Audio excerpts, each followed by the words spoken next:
हेम बरसा सही शीस पे, हेम बरसा सही शीस पे, धाम तन जरयो रि गोपी,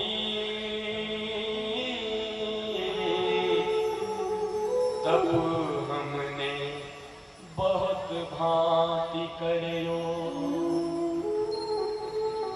पूरी गोपी। मेरा मन ही नहीं लगता।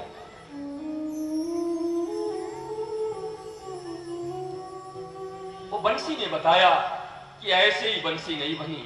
अरे बांस बन के खड़ी थी, वर्षा, धूप और ये शरीर जलता था गर्मियों के दिन में।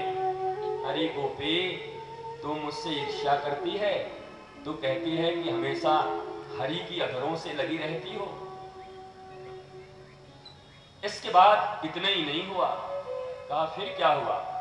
कहा काटी बेधी सप्त सुरसों हियो छो छो कर। सबरी मजा महाराज खराब हो गया।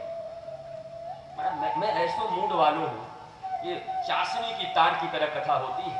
देखो तुम कभी सीरा बनाओ ना, सीरा घर में चीनी का, और उसको ऐसे करके एक तार खड़ा कर दो।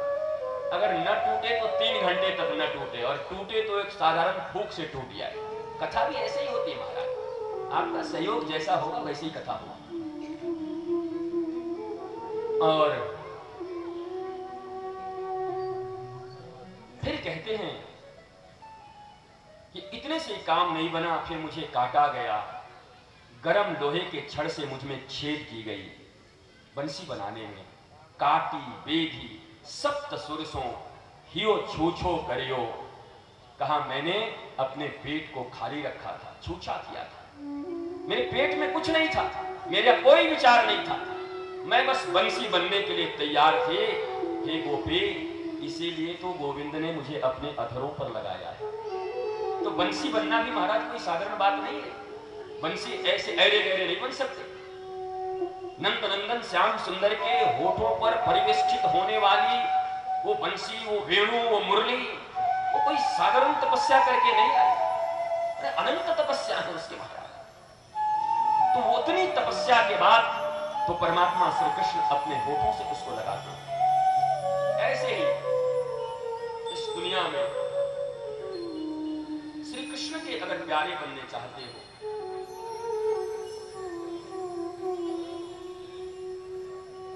तो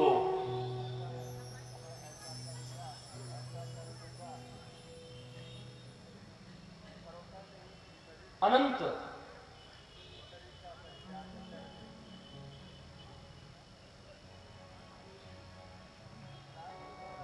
अनंत साधनाएं करनी पड़ती है।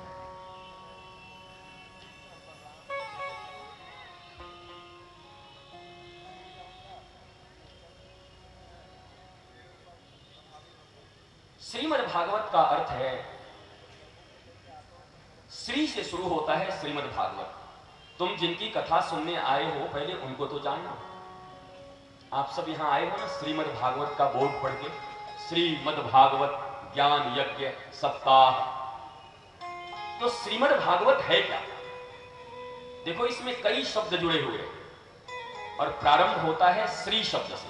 श्री, श्री का अर्थ होता है राधा। श्री का अर्थ है श्री राधा। तो ये श्रीमद् भागवत, ये भागवत क्या है? श्री जी का मद है।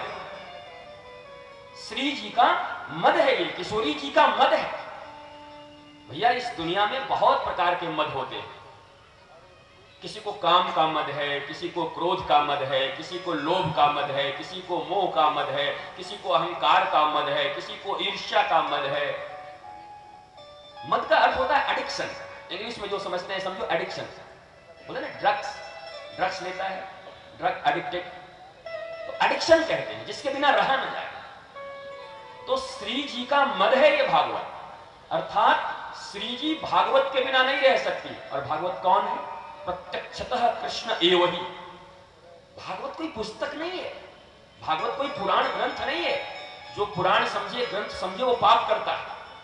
क्योंकि भगवान श्री कृष्ण जब 125 वर्ष की लीला करने के उपरांत अपने स्वधाम जाने लगे तो उसी समय एक ज्योति चमकी और वो ज्योति इस भागवत में आकर समा गई। तो ये कोई किताब नहीं है, कोई एनसाइक्लोपीडिया नहीं है, कोई इतिहास नहीं है कि लाया और ला करके रख दिया और पढ़ के बोल दिया। ये साक्षात नंद नंदन ही शब्द विग्रह के रूप में है। इस दुनिया में बड़े बड़े कलाकार हो, किसी ने मिट्टी की भगवान की प्रतिमा बनाई, किसी ने काठ का प्रतिमा बनाया, काष्ठ का सुंदर प्रतिमा बनाया, जयपुर वालों ने मार्बल के सुंदर प्रतिमा बनाए। इस दुनिया में कई लोगों ने सोने की सुंदर भगवान की प्रतिमा बनाई, कई लोगों ने चांदी की प्रतिमा बनाई, कई लोगों ने महाराज मूंगों, मोतियों और रत्नों की प्रतिमा बनाई। लेकिन श्रीमद् भागवत के बनाने वाले व्यास जी कोई साधारण कलाकार नहीं है। व्यास जी भी महाराज महान कलाकार है। भैया व्यास जी ने न चांदी की मूर्ति बनाई, न सोने का विग्रह बनाया, न काष्ठ का विग्रह बनाया, न मिट्टी का विग्रह बनाया, बल्कि साक्षात अक्षरों और शब्दों का विग्रह श्री कृष्ण के रूप में ही बना दिया। उसी का नाम श्रीमद् भागवत है। ये शब्द ही श्री कृष्ण है। ये कभी भी ग्रंथ मत समझना इसको। साक्षात हम सब 7 दिनों तक यहां भगवान कृष्ण के सामने बैठे। जो ग्रंथ समझ के बैठे उसको फल नहीं मिलेगा, पहले बता दे रहा हूं।